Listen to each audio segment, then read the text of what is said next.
হুম।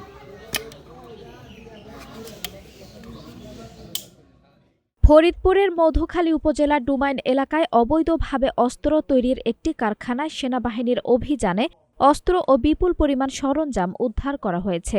২৩ জানুয়ারি বিকেল ৫টা ২৫ মিনিটে নির্ভরযোগ্য গোয়েন্দা তথ্যের ভিত্তিতে মধুখালী আর্মি ক্যাম্পের নেতৃত্বে সেনাবাহিনী ও পুলিশের যৌথ অভিযান পরিচালিত হয়।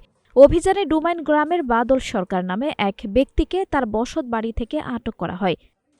তল্লাশিতে একটি সিঙ্গেল ব্যারেল পাইপগান, একটি ১২ গেজ কার্তুজসহ অস্ত্র তৈরিতে ব্যবহৃত বিভিন্ন যন্ত্রাংশ উদ্ধার করা হয়। আইনশৃঙ্খলা বাহিনী জানায়, আসন্ন নির্বাচনকে সামনে রেখে অবৈধ অস্ত্র সরবরাহের অভিযোগে তদন্ত চলছে। আটক আসামিকে মধুখালী থানা পুলিশের কাছে হস্তান্তর করা হয়েছে।